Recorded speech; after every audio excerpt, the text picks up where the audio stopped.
छोले बनाने के लिए आपको 3 घंटे पहले चने को भिगो के रखना है गर्म पानी में। 3 घंटे के बाद इसको प्रेशर कुकर में डाल के बॉईल कर दीजिएगा। उसके बाद ओनियन, टमाटर, कैप्सिकम को अलग अलग आप इसकी पेस्ट बना लीजिएगा। इसके साथ आप कश्मीरी मिर्च भी डाल सकते हैं। इसका पेस्ट बनाने के बाद एक बाउल में आप उस सभी पेस्ट को मिक्स कर दीजिएगा। अभी एक बाउल में आप तेल डालिएगा।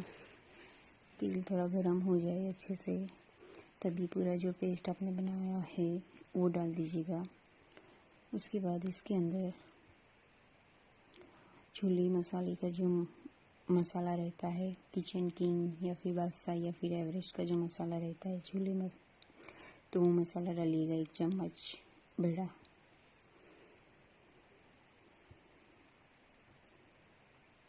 उसके बाद अदरक, लहसुन और हरी मिर्च का पेस्ट डालिएगा।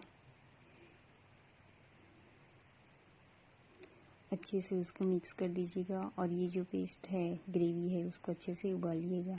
अच्छे से ये पेस्ट उबल जाए उसके बाद थोड़ा हल्दी, धनिया पाउडर और हींग भी डालिएगा। उसके बाद फिर से इसको अच्छे से उबालिएगा 1-2 मिनट के लिए। उसके बाद आपने जो बॉईल किया हुआ है चना, उसको डाल दीजिएगा इसके अंदर।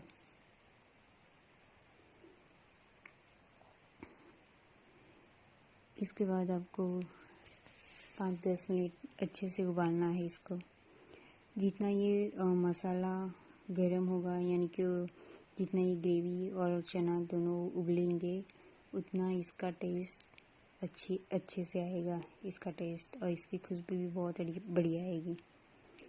तब इसको पराठे के साथ खा सकते हैं।